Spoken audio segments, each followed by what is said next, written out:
Salut, je m'appelle Cosette. Et moi, Mélissa. Nous sommes mamans et nutritionnistes spécialisées en pédiatrie. Bienvenue sur l'alimentation des enfants dans le plaisir et la bienveillance, un podcast créé pour vous, les parents bienveillants, qui ont à cœur l'alimentation des enfants et de la famille. Notre mission est de vous accompagner dans les défis qui peuvent parsemer le chemin de la découverte alimentaire. Seul ou en compagnie d'invités, nous partagerons trucs et conseils pratiques à déguster tout en étant sur la route, en train de plier une brassée ou en relaxant avec un bon café réchauffé. Avec nous, vous comprendrez le pourquoi du comment pour vous donner ou redonner confiance en vos approches parfaitement imparfaites pour permettre à vos enfants de devenir des mangeurs heureux, compétents, curieux, intuitifs et bien dans leur corps, une bouchée à la fois, dans le plaisir et la bienveillance. Bonne écoute!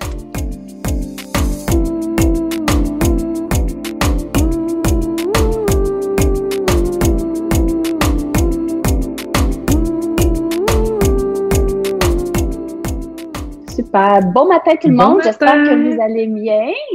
Alors, bienvenue à un autre épisode de Nutri en pédiatrie. Aujourd'hui, Mélissa et moi, on va vous parler de dessert encore une fois. De temps en temps, il y a comme de l'engouement sur les réseaux sociaux en lien avec ce sujet-là. Puis lorsque j'ai lancé encore une fois la boîte de questions, il y a toujours des questions en lien avec le dessert. Alors, on les a regroupées pour vous donner un épisode repère. Donc, il va s'appeler « Mon enfant refuse de manger, demande le dessert ou attend que le dessert arrive. » Bien, qu'est-ce que je fais? Encore une fois, Mélissa et moi, de la façon comment on fonctionne, on aime beaucoup vous expliquer le pourquoi ça arrive. Après ça, on va vous donner les astuces pratico-pratiques. Si jamais il y a des questions à la fin, on va pouvoir y répondre. J'ai déjà reçu quelques questions dans la boîte hier que j'ai mis dans les stories sur Instagram. Donc, je les ai inclus dans ce que je vais dire avec Mélissa ce matin.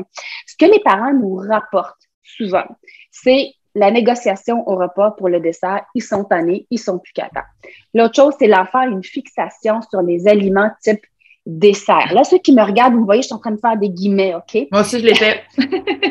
On fait des guillemets. C'est juste pour vous dire que le terme dessert, ça dépend des familles. Il y en a qui vont dire dessert, pour moi, c'est un fruit, c'est un yogourt. D'autres, ça va être des biscuits, des muffins. Donc, peu importe ce que vous qualifiez comme dessert, vous savez, vos enfants focus sur quel aliment que vous considérez comme dessert. Donc, on rentre vraiment dans tous ces aliments. C'est très souvent des aliments un peu plus sucrés ou ça peut être des choses un peu plus salées comme des chips et des craquelins, etc. Donc, c'est vraiment quand l'enfant focus sur un aliment. La troisième plainte que je dis des parents ou des choses qu'on nous rapporte, c'est l'enfant en mange beaucoup quand c'est disponible. Donc, on dirait il est parqué devant le bol, là, puis il ne bouge pas de là jusqu'à temps qu'il n'y en a plus, qu'il est faim, pas faim, il est parqué là, puis il ne bouge plus. Pourquoi mon enfant est si attiré ou si préoccupé par les aliments encore type dessert et qu'est-ce que je fais pour diminuer cette fixation? Dites-vous, s'il y a une phrase qu'on aime beaucoup dire aux parents, c'est que l'enfant doit ressentir. Okay? C'est quelque chose qu'il doit ressentir en dedans de lui, qu'il a la permission d'en manger pour être capable d'en consommer, normalement avec un comportement qui est sain, sans fixation et même parfois les regarder et les laisser parce qu'il n'en a pas envie, il ne ressent pas le besoin d'en manger ou probablement parce qu'il n'a pas faim. Donc, votre enfant n'a pas nécessairement besoin de manger plus de dessert. Souvent, on dirait qu'il en a besoin d'en manger plus. Ce n'est pas nécessairement le besoin de manger plus de dessert, mais c'est plus le besoin de ressentir cette permission qu'il a le droit d'en manger et qu'il peut en manger lorsque c'est disponible. Donc, l'enfant n'est pas obsédé. Tu sais, on dit, il est obsédé, il est dépendamment du sucre. Non, il est en réaction à des facteurs qu'on dit extérieurs. Donc, toujours en lien avec l'alimentation, bien évidemment, ou il réagit à des pensées aussi qui sont enregistrées suite à des événements qui sont passés. Donc, c'est déjà arrivé, bon, mon parent ou l'adulte a réagi de telle façon lorsqu'il y a eu des biscuits. Fait qu'à toutes les fois qu'il y a des biscuits, il répète la même réaction parce qu'il réagit à des facteurs qui sont extérieurs. Je vous donne des exemples. Il a déjà entendu, on lui a souvent répété, bon, les bonbons, c'est mauvais. Fait que là, l'enfant, probablement, il doit enregistrer le message, ben, je devrais peut-être pas en manger, mais moi, j'aimerais vraiment ça en manger. Je trouve que c'est bon. Les bonbons sont jetés. Je dis bonbons, mais ça va être n'importe quoi. Là. Ça peut être un biscuit ou sont cachés ou ils sont mis de côté. Ce qui enregistre l'enfant, c'est que je devrais en manger le plus possible quand il y en a ou me cacher ou me faire une petite réserve parce que juste au cas où ils vont disparaître. Tu as le droit juste à avoir un. Tu n'as pas le droit d'en avoir deux, tu as le droit juste d'en avoir un. L'enfant, souvent, va enregistrer comment je vais faire pour être capable d'en manger plus parce que moi, au lieu de un, j'aimerais ça en avoir deux. Ouais. Puis des fois, c'est qu'il n'y en a vraiment pas envie, c'est juste que ce sentiment de restriction l'amène à agir d'une manière différente parce qu'il ne sent pas cette permission-là d'en manger.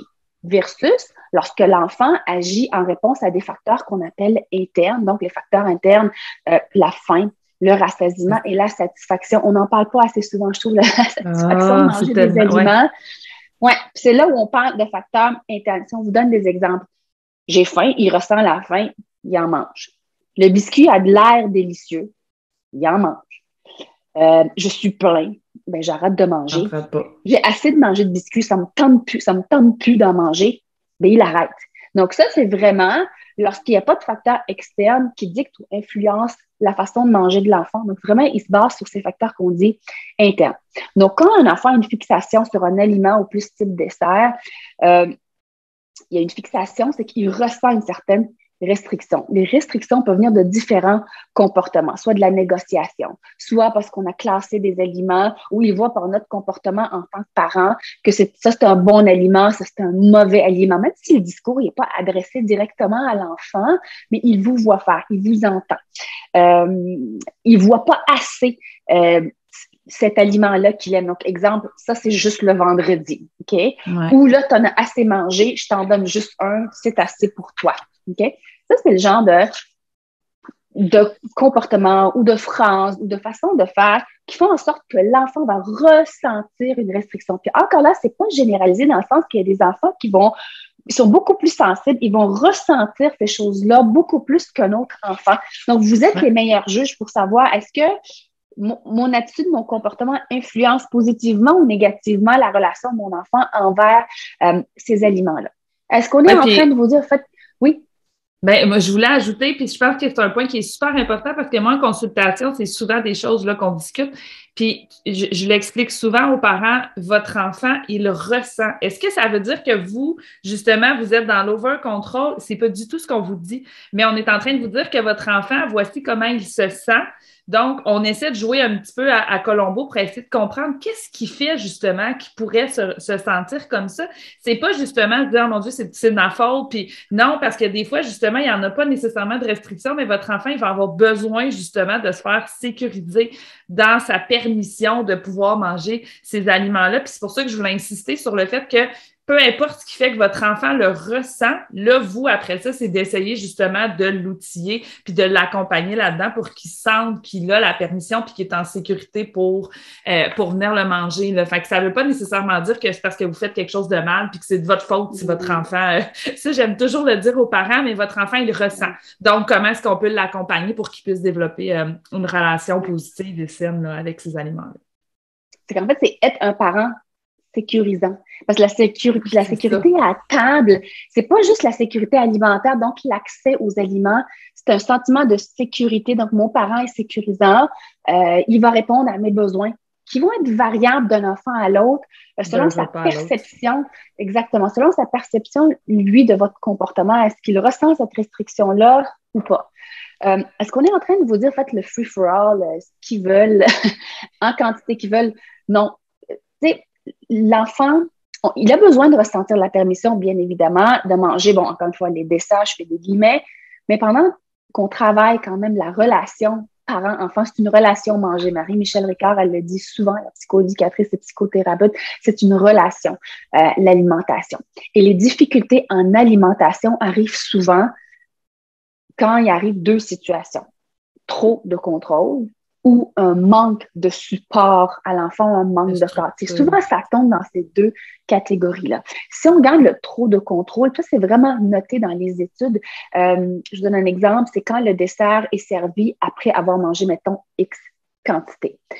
Et si je vous donne un autre exemple d'une autre étude, ce qu'elle a noté, c'est que lorsque les aliments, surtout sucrés en particulier, sont restreints, effectivement, à court terme, l'enfant va réduire sa consommation. Par contre, la préoccupation va augmenter à long terme. Alors, en alimentation, on vise toujours le long terme chez nos enfants. On aimerait ça que plus l'enfant vieillit, plus il va être dans un contexte où vous n'êtes pas nécessairement avec eux. Il va être d'amis à garderie, c'est garder. À un moment donné, il va être, je pense, au plus vieux, il va aller au dépanneur, il va aller manger au restaurant. Donc, est-ce qu'il est outillé pour se fier uniquement sur des facteurs qui sont internes? Est-ce qu'il sent la permission de lui-même? Oh, j'ai le goût d'en manger aujourd'hui ou j'en ai pas envie, je ne ressens pas cette restriction-là. Donc, comment créer ce sentiment de permission sans sembler manquer de cadre puis faire le free-for-all? On vous donne 4 recettes. Eh bien, en fait, c'est une recette, c'est 4 ingrédients. Si je vous dirais là, on a besoin de tout ça. OK? C'est pas un oui, l'autre non, une journée un. On a besoin des 4. Et c'est souvent sur ces 4-là qu'on travaille en consultation. Des fois, on travaille plus sur un, plus sur l'autre, mais on a absolument besoin des 4 pour que ça fonctionne. Tu sais, dans une recette, là, s'il vous manque un ingrédient clé, il y a des bonnes chances que la recette ne fonctionne pas. Bon, la première des choses, c'est la structure. Rappelez-vous, les problèmes en alimentation, on retrouve souvent quand il y a trop de contrôle ou pas assez de cadre ou de structure. Sans m'éterniser sur la structure, on va vous référer aux épisodes repères qu'on a enregistrés. C'est les 3 premiers. Donc, sur le partage des responsabilités, sur le rôle du parent et sur le rôle de l'enfant. Encore une fois, un parent sécurisant, donc, va offrir un cadre pour que l'enfant se sente en sécurité à l'heure des repas. Ça, c'est la première des choses. Donc, ce n'est pas un free-for-all. Il va avoir une structure qui ne sera pas rigide puis qui va être variable d'une famille à l'autre selon vous, selon ce que vous êtes à l'aise de faire et selon la réponse de votre enfant sur cette structure-là que vous avez mis en place. Donc là, je parle de l'horaire, de la fréquence, des choix que vous allez rentrer à la maison. Deuxièmement, c'est un langage neutre. Langage neutre, donc on essaie, moi je dirais même éliminer le bon, le mauvais aliment. Dans langage et attitude neutre. Là. Puis là, on peut référer à notre dernier épisode de podcast où c'était exactement le thème où on vous en parle plus en détail. Mais oui, le langage, mais votre attitude aussi. Oui. Troisièmement, c'est le climat de confiance. C'est la fondation dans différentes sphères du développement chez l'enfant, mais c'est la fondation également en alimentation. Quand on parle de confiance, c'est que le parent fait confiance à l'enfant qu'il est capable de manger pour répondre à ses besoins, donc de faim, de rassasiement et de satisfaction. Et il y a aussi la confiance de l'enfant envers le parent. C'est un parent sécurisant. Là, on revient à la structure et tout, qu'on a parlé comme le premier point. 4e ingrédient, c'est gérer notre comportement, nous, et ajuster nos attentes.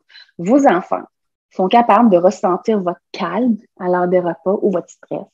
Le non-jugement, ils sont capables de lire le non-verbal. Vos enfants, je pense que vous le savez. Et c'est ça qui fait qu'ils sont capables de ressentir cette permission-là. Je vous donne un exemple. Ça m'est déjà arrivé en consultation qu'un parent me dit que son enfant, à l'heure des repas, ils avaient mis des biscuits, ils avaient mis des fraises, ils avaient mis leur repas. Puis là, l'enfant est assis, là. C'est un enfant d'âge, il rentrait à la maternelle. Okay. Et là, l'enfant, il dit, je sais que tu voudrais pas que je mange les biscuits, puis tu aimerais vraiment ça que je mange les fraises. Mais le parent a rien dit. C'est tout simplement dans son regard ou probablement dans les expériences passées, les commentaires qu'il a déjà eus, il ressent la non-permission. Et c'est là où on travaille sur notre comportement, sur notre attitude. Puis à un moment donné, le climat de confiance va se développer entre le parent et l'enfant. Et c'est là où l'enfant va être capable de dire, bon, ben, que je mange une fraise, que je mange 4 biscuits, et mon parent va rester calme et dans le non-jugement. C'est ça, ressentir une permission. Puis, il y a certaines, je voulais juste vous sortir quelques petites données des études. Chez les adultes, donc chez un adulte, lorsqu'il mange son dessert avant de manger le repas, ce qui a été noté, c'est que l'adulte va faire des choix plus équilibrés pour le reste du repas et a tendance à moins manger en général. Okay? Puis chez l'enfant, donc les études ont démontré que les enfants vont manger moins de dessert. Donc, si je fais des guillemets, OK, on va manger moins quand il est servi avec le repas versus après le repas. Est-ce qu'on est en train de vous dire qu'il faut absolument le mettre durant l'heure du repas? Encore une fois, ça dépend comment votre enfant il est actuellement. Si vous le mettez à la fin, mais que vous avez un langage neutre, il n'y a pas de classement de bons, mauvais aliments, il y a une structure à l'heure du repas, puis ça se passe bien, change rien. Sauf que si vous remarquez que votre enfant a une fixation, il faut trouver le pourquoi et trouver d'autres solutions justement pour ramener l'enfant à regarder les aliments comme si ce sont juste des aliments. Puis souvent, c'est des questions qu'il faut qu'on se pose, nous, notre relation envers les aliments, notre perception des aliments. Ça dérange qui, là, qui mange 2 biscuits versus 5 fraises? Ça vous dérange vous? Ça dérange le partenaire? Ça dérange le grand-parent? Le regard des autres? Ça dérange qui si votre enfant, parfois, il va manger 5, puis des fois, il va le mettre de côté? Donc, posez-vous des questions.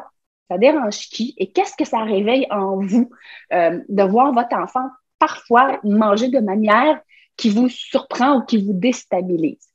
Donc, vous mettez le dessert avant, durant, après. Ce qui est important, c'est vraiment d'essayer de le neutraliser, de voir ça comme n'importe quel aliment. N'en faites pas un cas, de ne pas en parler négativement et surtout pas de commencer à négocier avec. Tu sais, dites-vous, là, est-ce que vous allez réagir négativement si votre enfant a mangé, je sais pas moi, 10 brocolis? Mais non.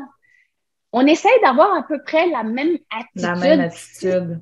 S'il mange un petit peu plus de biscuits qu'à l'habitude ou selon la quantité que vous avez déterminée dans votre tête. Encore une fois, on arrive souvent à table avec des idées préconçues, avec des attentes, puis on est tout le temps déçus parce que ces attentes-là n'ont pas lieu d'être parce que l'enfant, il est capable de gérer le si et le combien. Et nous, on essaye vraiment de respecter nos plates-bandes qui sont dans les épisodes de podcast, vraiment 1, 2, 3. Donc, le partage des responsabilités, le si, le combien, le quoi, où et le quand.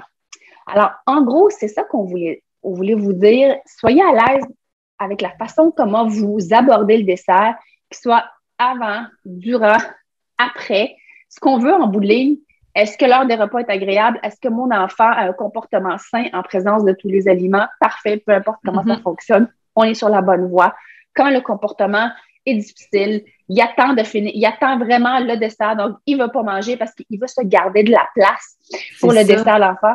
Là, on n'est pas vraiment dans ce qu'on appelle, dans ce qui est souhaitable à long terme chez l'enfant. Ouais. Donc, on va essayer de le neutraliser, de le mettre avec tout. Vous allez voir, hier, j'ai publié ce qui est arrivé. Puis c'est très rare que j'ouvre mon téléphone durant l'heure de repas, mais c'était vraiment un exemple parfait. Puis j'ai demandé la permission, est-ce que je peux prendre des photos?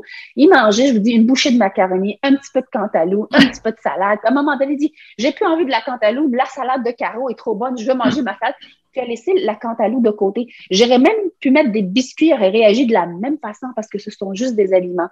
Mais encore une fois, est-ce qu'il va toujours agir comme ça? Non, ça dépend de ses envies, ça dépend de combien il a faim, ça dépend. Est-ce que là, il y a plus le goût de biscuits, est-ce qu'il y a plus le goût de la salade, plus de macaroni? Mais ce qu'il a compris, ce qui est vraiment, je vous dirais, bien en place chez nous, et ça, j'en suis réellement fière, c'est le lien de confiance à l'heure des repas que j'ai établi avec mes enfants. Mais c'était long. Ça n'arrive pas du jour au lendemain. Puis souvent, on est tellement pressé, on veut régler le dossier alimentation équilibrée, alimentation génial chez moi, c'est pas tout le temps génial, je vous dis. Là. Puis des fois, il faut que je me parle, puis je me dis, OK, là, il n'a pas mangé grand-chose, il est en train de manger son bol de crème glacée, il faut que je me parle. Parce que oui, que voulez-vous, on a tous grandi quand même un peu dans la culture de diète qui a une influence incroyable encore sur nous. Donc, il faut se parler, puis dire, ils sont capables, je lui fais confiance. Puis ça nous permet vraiment d'avoir des belles surprises, comme hier. Vraiment, il a décidé de laisser la cantaloupe de côté, puis il a pris une deuxième bol de salade parce qu'il en avait envie de manger ça. Fait qu'il était satisfait. Pour ça, il a passé à d'autres choses, puis c'est tout. Mais je sais ce que je vous dis. On dirait que c'est inatteignable pour vous, mais ça l'est. Ça prend juste un peu de temps et de la constance, beaucoup de confiance. Ah, beaucoup de constance. Hein. Moi, je me souviens une fois quand mes filles étaient un petit peu plus jeunes, ils étaient allés manger ils étaient allés dîner chez un ami, puis les parents m'avaient dit, hey, tes filles n'ont même pas pris de dessert.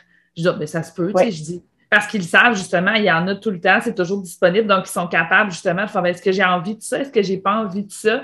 Puis souvent, en plus, quand ils se retrouvent, justement, dans d'autres circonstances, ben si leur besoin est rempli, puis ils sont satisfaits, ils sont prêts déjà à passer à autre chose, puis on retourne jouer, puis, tu sais, il n'y a pas cet attrait-là, puis c'est exactement, justement, ce lien de confiance-là, puis cet environnement-là qu'on veut venir mettre en place. Puis c'est drôle parce qu'hier, j'en discutais je parlais de ça avec mes filles, que tu sais, des fois, justement, il y a des gens que le dessert, il y a des familles qu'ils vont obliger les enfants à manger toute l'assiette avant d'avoir le dessert. Puis j'ai dit, vous, qu'est-ce que vous en pensez, tu sais? Puis là, j'ai une de mes filles, elle a dit, elle dit, moi, je trouve ça plate parce qu'elle dit, ça veut dire que, tu sais, on va avoir mal au ventre si on veut manger notre dessert. Puis elle avait tout à fait raison parce que dans le fond, c'est que si je veux avoir le plaisir de manger mes biscuits, il va falloir que je me donne mal au ventre parce que je vais être obligée de manger l'assiette au départ.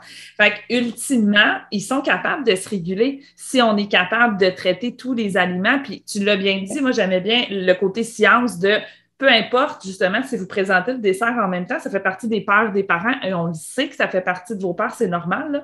Ben, il va manger que ça. Ben, ultimement, vous voyez, à long terme, on va voir que c'est des adultes qui vont manger, ils vont avoir une alimentation qui va être plus variée, qui vont pas nécessairement manger plus de sucre, puis qui vont les manger moins compulsivement aussi, là. Fait que, tu sais, c'est tout ça aussi, quand on vous parle un petit peu de ce que la science vous dit, c'est aussi pour venir apaiser un peu vos propres peurs à vous. Là, maintenant, non, ça veut pas dire qu'il va nécessairement manger plus. Peut-être qu'au début, oui, mais après ça, il va se stabiliser, puis il va être capable de se réguler. Et surtout, là, tu l'as dit au début, mais le facteur satisfaction, on l'oublie tellement. Le plaisir et la satisfaction de manger, ça va de pair avec la régulation de nos apports. Qu'est-ce qu'on mange à un repas? Fait que c'est pour ça qu'on tenait à faire cet épisode-là parce qu'on le sait que le dessert, ça revient.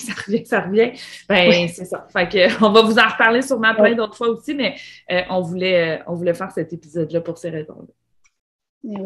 Puis, je ne sais pas s'il y en a qui sont en direct, qui voulaient peut-être, s'il y avait vous avez une question en lien avec des situations que vous avez à la maison. Je la voyais plus. Non, c'est vrai que c'était un commentaire plus qu'une question. Ah, okay. Donc, si jamais vous avez des questions, allez-y, posez-les. On va rester encore quelques minutes. Et je voulais vous dire, je sais que ce vendredi, mon webinaire gratuit est déjà complet. J'ouvre pas plus de place parce que je tiens vraiment à répondre aux questions des gens qui sont présents. Je vais voir si je vais le reprendre un peu plus à l'automne, mais il y a d'autres choses qui s'en viennent, inquiétez-vous pas. Mais d'ici là, vous savez, sur la page Instagram, sur le balado, il y a énormément d'épisodes sur l'alimentation des enfants. Il y a également le livre que j'ai écrit en collaboration avec 3 psychoéducatrices, donc sur l'alimentation des enfants de 18 mois à 5 ans. Donc, il y a beaucoup de pratico-pratiques, il y a beaucoup d'explications du pourquoi, du comment. Souvent, quand on comprend pourquoi il fait ça, mon enfant, on a tendance en tant qu'adulte à moins réagir à ce comportement-là et s'adapter. Parce que quand on regarde la situation du point de vue de l'enfant, très souvent, ça fait beaucoup de sens. Beaucoup plus de sens que pourquoi nous, on fait certaines choses, mais parce que je sais pas, j'ai grandi comme ça a été comme ça. Exemple, souvent, je reçois des messages quand mon coco, il déjeune du macaroni ou du spaghetti le matin. Mais voyons donc, si tu le laisses faire n'importe quoi. Non, vous, ça vous dérange en quoi? Qu'est-ce que ça fait? Qu'est-ce que ça fait? Ça va sortir chez vous quand vous voyez un enfant déjeuner ça. Ben, ça n'a pas de bon sens, ça se fait pas. Mais pourquoi? Puis ils sont juste pas capables de sortir une explication qui a de l'allure, en fait. C'est juste que ça les dérange. Puis encore une fois, mais mon enfant, il est satisfait. Il mange à sa faim.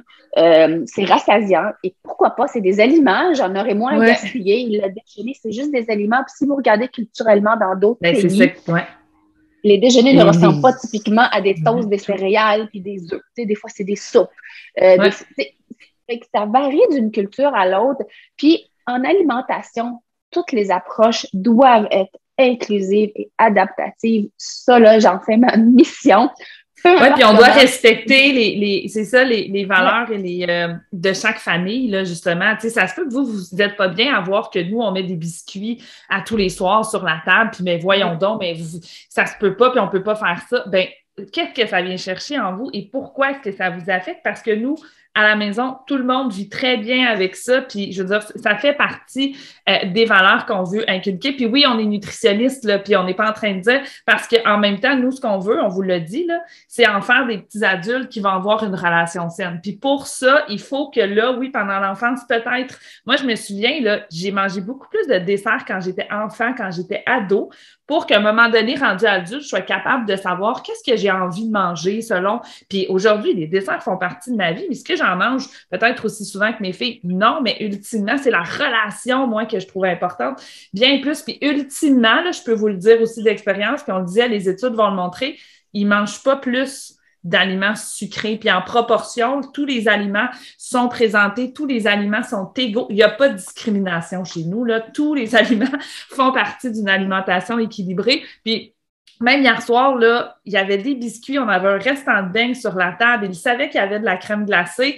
Puis, tu sais, des fois, ils sont là qui naviguent, ouf, non, il n'y a rien qui me tente. Puis, des fois, ils vont juste pas prendre de dessert. Fait que, tu sais, mais moi, ils sont rendus grandes, là. Quand ils étaient petits, c'était pas comme ça. C'est sûr qu'il y avait une structure. Maintenant, ils sont rendus grandes, puis je le vois que ce qu'on a mis en place, là, ça fonctionne ultimement, là. On n'est pas dans la compulsion. Ils mangent pas en cachette non plus. Donc, tu sais, c'est toutes des choses comme ça. Moi, je veux leur permettre de développer cette relation-là qui est si importante avec tous les aliments, que ce soit le plat de légumes, le plat de fruits ou justement les biscuits ou la crème glacée.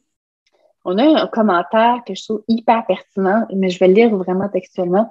Mon enfant sent de la restriction quand il faut partager. Exemple, des noix de cajou dans un bol pour tout le monde. Dois-je lui en proposer en illimité à d'autres mamans? Vous le connaissez, votre enfant, OK, mieux que personne. Fait que je peux vous lancer des petites pistes, puis vous essayerez si ça fonctionne ou pas à la maison. Surtout chez les tout-petits, là, le partage, tu sais, ils vont l'apprendre au fur et à mesure qu'ils vont le voir. OK? C'est sûr qu'ils veulent en manger. Fait que ce que vous pouvez dire à l'enfant, ou ce que vous pouvez faire, c'est bon, dans un petit bol, ben, il va en avoir. Donc, on partage le même bol, mais il voit que vous en prenez une partie, puis que lui a sa petite portion, et lui dire, si jamais tu en veux plus, il y en a encore. Fait qu'on va en resservir encore, juste pour pas qu'ils sentent cette restriction-là. Si c'est pas possible, parce que bon, il y en a plus, mais vous lui dites, il y en aura plus, mais tu sais quoi? Maman va l'écrire ou papa va l'écrire sur la liste, puis je vais en acheter d'autres pour la semaine prochaine. Donc, il faut pas qu'ils pensent que c'est maintenant ou jamais. C'est vraiment ça, c'est pas maintenant ou jamais, mais peut-être aujourd'hui, il n'y en a peut-être pas, mais il va en avoir demain, après-demain. L'autre chose, oui, c'est de lui en proposer d'autres occasions d'en manger. Quand on dit de façon illimitée, c'est dans le sens qu'il faut aussi diviser la portion. Moi, je prends l'exemple, mettons, des fraises. Ça peut être n'importe quoi. Là, le corso de fraises, il n'est pas donné. Fait que, est-ce que je vais mettre un corso de fraises par souper? Fait que je vais comme le diviser. Je vais vous en faire écouter dans la planification. C'est comme sur 3 jours. Là, il y a des fraises. Si tu veux d'autres fruits, on va sortir des bananes. Ça, exactement. On essaie d'y aller comme ça pour créer ce sentiment de restriction, mais que l'aliment, il est disponible. Puis là, ce qu'elle dit également, la même personne, je sens qu'il met le focus sur les choses qui restent occasionnelles, comme les gâteaux ou de la pâtisserie. Devrais-je en acheter plus souvent? Il faut que vous soyez à l'aise de le faire. Probablement que l'enfant aime beaucoup ça, probablement. Manger un gâteau là, ou de la pâtisserie, c'est pas la même satisfaction que manger n'importe quel autre aliment. Il y a du monde qui aime ça, puis il y a du monde qui sont un peu plus salés. Puis ça, c'est relatif à chaque personne, puis c'est correct. Donc oui, on peut proposer un peu plus souvent au courant de la semaine, tout simplement pour que l'enfant réalise que c'est pas un aliment qui est restreint. Les enfants ont besoin d'en manger plus souvent, probablement, pour neutraliser l'effet des desserts. Puis vous allez voir, parfois, vous serez surpris, vous l'avez planifié, puis il le regarde, il en voulait pas. Ça me dit rien. Il n'y a pas envie d'en manger. Fait que oui, probablement que l'enfant a besoin d'en manger peut-être sur une plus grande fréquence. Est-ce que c'est comme ça pour le restant de sa vie? Peut-être, probablement pas. Oui, c'est ça. Puis en même temps, de venir valider aussi, hein, hey, c'est vrai que c'est bon. Moi aussi, j'aime vraiment ça. C'est le fun quand on en mange. On pourrait essayer d'en manger plus souvent ou hey, on va en racheter pour la semaine prochaine. C'était vraiment bon. Validez-le aussi, ce plaisir-là de manger plutôt que oui, mais ça, faut pas en manger trop souvent, c'est pas bon. Non, embarquez pas là-dedans. C'est vrai que c'est bon. C'est vrai qu'on a du plaisir à le manger. Il sera pas là, en effet, nécessairement tous les soirs mais juste venir le valider puis venir dire à votre enfant, hey, je te comprends, c'est vrai que c'est bon, on va en racheter, puis justement, venir le sécuriser, mais je trouve que c'est important, le côté plaisir de manger, on dirait que quand on pense aux enfants gourmands, mais il est gourmand, mais c'est, les gens qui sont gourmands, là, les adultes qui sont gourmands, c'est des adultes qui vont avoir, puis la science nous le montre bien, on en avait discuté dans notre épisode avec Karine Gravel, c'est des adultes qui vont prendre plaisir à cuisiner, à planifier, à déguster, à réguler leurs apports alimentaires. La gourmandise n'est pas un défaut, au contraire, pour vos enfants, c'est une super de belle qualité, donc on veut venir la préserver, là, ce plaisir-là de manger en venant, c'est vrai que c'est bon, il va en ravoir une autre fois, mais c'est vous qui demeurez quand même responsable, justement. Puis tu l'as bien dit, Est-ce que j'en achète à tous les jours? Ben, si vous êtes pour commencer à être préoccupé, puis justement, vous vous rendez compte que, OK, non, mais moi, je le gère pas, je peux pas le voir manger des biscuits 6 fois par semaine. Allez-y à votre rythme aussi, c'est important, là. Tu sais, vous y allez à votre rythme selon votre propre relation, mais ultimement, c'est pour permettre à votre enfant, lui aussi, de développer là, une relation saine avec ces aliments-là. Écoute, elle a un autre commentaire, mais c'est pertinent, j'adore la discussion où elle va. Je sens qu'il mange vite quand il faut partager avec les autres membres autour de la table, comme s'il allait en manquer. Voyez-vous? Le manque. Ouais. Il n'y en a pas assez. Oui, puis tu l'as dit tantôt aussi, hein, mais tu sais, la notion de partage avec un enfant de 2-3 ans versus un enfant de 10 ans, c'est sûr que moi, avec les tout petits, si je vois que, tu sais, qu'il y a ce côté-là là, qui va aller bien, je vais y faire son petit plat, en effet, pour le sécuriser. Si tu en as besoin d'autres, regarde, le sac est là, je vais t'en mettre d'autres. Quand ils sont plus vieux, on veut leur apprendre à partager. Mais quand ils sont tout petits comme ça se peut là, qu'à un moment donné, on fait OK, c'est parce que ultimement, il s'écoutera peut-être pas, puis il va peut-être finir par manger trop. Il a eu peur d'en manquer. Donc là, à ce moment-là, sécurité, voici ton petit bol à toi. Tu sais, nous, des fois, c'était de la chicane, justement. Là, hey, là, t'en as mangé plus. Hey, regardez, vous avez chacun votre bol. Puis là, comme je disais, ils sont rendus grandes. Maintenant, regarde, voici, c'est pour vous deux, vous partagez. Tu sais, puis je le répète, mais ça vient en grandissant. Là, fait que tout dépendant de l'âge de vos enfants aussi. Sécurité, on veut le sécuriser. C'est ça. Fait que... Puis des fois, c'est pas nécessairement en donnant plus la seule fois qu'il va en manger, mais c'est dans plusieurs fois, il dit « Ah, j'en ai mangé aujourd'hui, je vais en manger dans 2 jours. » C'est revenu demain. Pour le sécuriser. Puis parce que ça, elle dit « J'aimerais qu'il puisse en manger de façon plus détendue, effectivement. » C'est vraiment ça. À partir de quel âge vous recommandez de commencer avec cette approche? En fait, c'est vraiment dès les premières bouchées. Tu sais, vos enfants, là, je retourne toujours, moi, là, les nouveau-nés, que ce soit aux seins qui boivent du lait, que ce soit aux biberons qui sont nourris, peu importe le lait que bébé boit, vous leur faites confiance sur la quantité. Tu sais, vous n'essayez pas de faire rentrer 1 ou 2 onces de plus ou l'autre sein quand il n'en veut pas, il tape, il pousse. Ou quand un enfant a faim, il va le chercher, il va vous montrer des signes qu'il a faim. Puis on est tout le temps à l'écoute quand ils sont petits, mais on dirait qu'on oublie ça quand ils sont rendus plus vieux puis ils marchent. Mais on les écoute, nos enfants, puis ils sont capables de gérer le si et le combien si on leur laisse la chance de se pratiquer. C'est une compétence qu'ils ont, mais ils ont besoin de la pratiquer. Oui, ils vont faire des gaffes. Oui, à un moment, je dis des gaffes. C'est pas des gaffes, mais... Non, mais oui, ils vont se rendre plus loin. C'est ça. Ils vont trop manger. À un moment donné, ils vont vomir. Oui. Ils vont avoir mal au ventre, mais on va pas leur dire « Hey, mais t'as vu? C'est à cause de ça. » Non.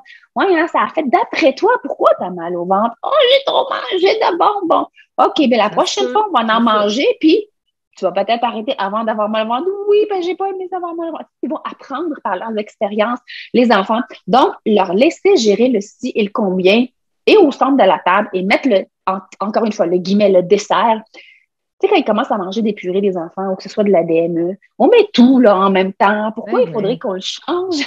Quand ils sont plus vieux, on peut le partir comme ça, puis le faire tout le temps comme ça. C'est juste que nous, en tant qu'adultes, c'est une adaptation parce qu'on n'est pas habitué à le faire. Puis là, ça dépend des cultures. Moi, j'ai grandi comme ça. Fait que moi, chez nous, tout était sur la table. Dès le départ, c'est comme ça qu'on mangeait. Notre plat de gaufrettes à tous les midis sur la table. Puis le soir, je pense que c'est nous qui allions chercher nos propres desserts selon ce qu'il y avait disponible. Oui. Fait que c'est vraiment, il n'y a pas d'âge. Il faut tout simplement juste s'assurer, parce que là, je pense que la question s'adresse aux plus petits à l'âge de 2 ans, s'assurer quand même pour le risque d'étouffement, tout ce qui est rond, tout ce qui est collant, tout ce qui est dur, ça serait que l'enfant est assis dans une position sécuritaire. Assis en train de manger. On a l'épisode, on a parlé du dessert plus particulier avant 2 ans, fait que vous pourrez aller réécouter aussi l'épisode. J'imagine qu'on va répondre à plusieurs de vos questions, mais le côté attitude, le côté je fais confiance à mon enfant, j'ajuste mes attentes, c'est dès les premières bouchées. La structure, c'est dès les premières bouchées, mais allez réécouter, comme je disais, là, le dessert avant 2 ans, parce que là, je comprends que c'est peut-être plus la place des aliments sucrés et tout ça, là, fait qu'on en parle plus en détail aussi dans cet épisode-là. Ah, j'adore le commentaire de la même personne. Regarde, c'est la suite. Écoute, on va faire un épisode juste avec elle. Ouais. Et si les papis, mamies n'appliquent pas la neutralité, tu en manges encore un et après, c'est tout. J'ai peur que ça court-circuite tout ce que je mets en place grâce à vous. En fait, tout ce que vous le faites grâce à vous, c'est pas grâce à nous. Nous, on est là comme des copilotes, mais c'est vous pilotes, c'est vous gérez à la maison. Là. Tout ce mérite-là, il vous revient. Nous, on est là tout simplement pour vous outiller. Dites-vous, papy, mamie, encore une fois, on est d'une autre génération. Par contre, vous êtes les représentants de vos enfants. Vous militez pour vos enfants. donnez-vous le droit et le devoir de reprendre ce genre de discours devant vos enfants pour vos enfants. Donc, je suis pas en train de vous dire de les envoyer promener, OK? C'est pas ça que je suis en train de vous dire. C'est de leur dire, mais on peut mais vous savez quoi? Oui, ouais. Nous, chez nous, on fonctionne d'une autre façon, puis ça semble bien fonctionner. Alors, est-ce que tu aimerais ça en avoir plus, Hugo? Je dis, oui. Hugo. Fait que reprenez le commentaire de manière délicate et redonnez le pouvoir à l'enfant. Est-ce que toi, tu en as assez? Aimerais-tu ça en avoir un autre? Puis leur dire, nous, on fonctionne différemment et ça semble fonctionner super bien. Mettez ça sur notre dos. Notre nutritionniste nous a dit que ça fonctionnerait bien comme ça. Oui, mais vous allez voir aussi... Et c'est les enfants, à un moment donné, qui vont répondre à papy puis à mamie, puis ils vont dire, moi, mamie, là, je peux manger mes biscuits quand je veux à la maison. Fait que là, tu sais, ça se peut que... Puis en même temps, là c'est papy puis mamie. Fait que, tu sais, on peut leur parler, nous, comme parents, on peut venir les sensibiliser, justement, puis leur expliquer comment nous, on fonctionne. Mais, tu sais, je parlais justement de la discussion que j'ai eue avec ma fille hier soir, puis c'est référé au livre de Marie-Michel Ricard, là, qui est « Lou aime le dessert ». Et dans le fond, c'est d'expliquer que ça se peut que des fois, ils vont peut-être se retrouver à quelque part, puis eux n'ont pas la même façon de faire les choses. Nous, on fait ça parce que nous, on y croit, c'est selon nos valeurs. Ça se peut que ça va se passer justement parce que c'est pas tout le monde. Est-ce que tu aimerais ça qu'on leur en parle? Est-ce que tu aimerais ça? C'est des discussions qu'on peut avoir, mais quand ils sont plus vieux, moi, je trouve ça vraiment le fun parce qu'à un moment donné, mes filles, ils me l'avaient dit, c'était mes propres parents en plus, puis ils avaient dit, grand-maman, elle a dit à Maëlie qu'il fallait qu'elle finisse ses œufs. Puis là, j'ai dit, puis là, tu sais, Maëlie a dit, ouais, j'ai pas aimé ça. Puis là, quand j'en ai parlé avec ma mère, là, après ça, ouais, mais c'est ton père. Puis là, je dis, hey, peu importe, là, je veux pas savoir c'est qui. Mais j'ai dit, tu sais, nous, ils sont pas obligés de terminer leur assiette. C'est eux qui le savent. Quand ils en veulent plus, ils en veulent plus. Puis ils sont pas obligés de manger non plus si c'est pas ce qu'ils ont envie de manger avec ce qui leur est servi, là. Puis, tu sais, je veux dire, c'est arrivé une fois, là. Fait qu'on en a ri, là. Mais tout ça pour dire qu'on peut sensibiliser les gens autour aussi, puis en parler avec nos enfants là, quand ils sont un petit peu plus vieux aussi, pour leur dire que ça se peut que des fois, ils vont peut-être, puis souvent, ils vont vous en parler. Ah, tu sais, je suis allée manger là, puis eux, ils sont obligés, puis ah oui, puis tu sais, tu t'es senti comment? Puis là, c'est là que le livre de Lou aime le dessert est un beau complément avec nos plus vieux. Mais si vraiment le commentaire est adressé à l'enfant, puis vous en êtes témoin, faites pas dire « Ah, on va le laisser faire, puis j'en parlerai à la maison. » C'est le tout petit, si vous êtes capable de leur prendre sur le coup, puis juste leur diriger ça à l'enfant pour que la pression diminue, toujours en étant poli et avec beaucoup de tact. Si vous avez cette belle relation-là avec les papis et mamies. Puis après ça, vous pouvez compléter le discours sans la présence de l'enfant, mais initialement, là, si vous êtes témoin de ça, encore une fois, on milite pour nos enfants, on est là pour eux. On est là. Le lien de confiance. Tu sais, quand je vous dis le parent sécurisant, on est sécurisant, peu importe on est où. Donc, on est là. Donc, c'est là où l'enfant va toujours nous regarder quand il entend quelque chose de bizarre ou il y a quelque chose qui est adressé à lui, mais c'est pas le même discours à la maison. Puis, à un moment donné, vous allez vous dire avec certaines personnes, lâchez prise parce que peu importe ce que vous allez dire, ils ont leur façon de faire. Fait que vous dites, vous, comment vous faites à la maison, vous gérez vos enfants. Tu sais, les autres ont déjà eu leur chance de pratiquer leur parentalité. Ils ont eu des enfants. Alors, ils ont fait leurs erreurs, ils ont fait des bons coups. Alors, c'est à nous, je pense, en tant que parents également, d'expérimenter notre parentalité selon nos valeurs, selon nos visions. Puis oui, ça se peut qu'on l'échappe parfois. On n'a pas à être bienveillant 100% du temps. C'est impossible. On va l'échapper très souvent. Mais on se doit d'être un parent sécurisant, tout simplement pour notre enfant. Oui, puis elle l'a dit, en effet, oui, souvent, je lance des petites remarques bienveillantes, parfois, ça fait cheminer. C'est exactement ce qu'on veut, dans le fond. C'est être la voix de nos enfants, puis des fois, de les amener à cheminer sans que ce soit adressé directement là, dans le discours de « Ah, ben est-ce que ton bedon est plein? Est-ce que t'es... » Tu sais, fait qu'on ramène ça à ce que c'est l'enfant là, qui va nous guider dans tout ça. Puis comme je disais, l'enfant, il sait qu'on est là pour lui, puis qu'on va parler pour lui, là, s'il se sent pas à l'aise. Alors, ça termine l'épisode d'aujourd'hui en lien avec le dessert.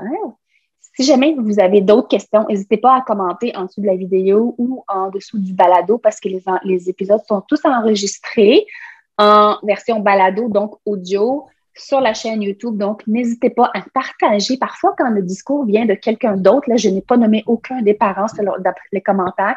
Des fois, quand ils l'entendent plusieurs fois de quelqu'un d'autre que vous, mais peut-être, tu sais, la petite graine qu'on a semée, ben, elle va pousser. Fait qu'on va être capable de nourrir nos enfants dans le plaisir, dans la bienveillance, en respectant leurs signaux de faim, de rassasiement et de satisfaction. Sur ce, on va vous souhaiter une belle après-midi et à la prochaine. Bye. Bye. Alors voilà, j'espère que vous avez aimé cet épisode et si c'est le cas, abonnez-vous à notre balado. Si le cœur vous en dit, vous pouvez nous laisser une note ou un commentaire écrit car c'est comme ça qu'on peut faire connaître ce podcast à d'autres parents, futurs parents qui gravitent autour de la parentalité en général. Vous pouvez aussi nous écrire en tout temps si vous avez des questions ou des inquiétudes en lien avec l'alimentation de vos enfants. Ce podcast, on l'a créé pour vous et on souhaite du plus profond de notre cœur de maman et de nutritionniste qu'il puisse répondre à vos besoins là, maintenant. En plus, tous les épisodes sont également disponibles sur nos chaînes YouTube, donc si vous préférez nous voir parler ou simplement lire les sous-titres, sachez que c'est possible. Merci tellement d'être là. On a déjà hâte au prochain épisode pour continuer de connecter avec vous et de jaser alimentation des enfants dans le plaisir et la bienveillance. Bye Mélissa! Bye Cosette!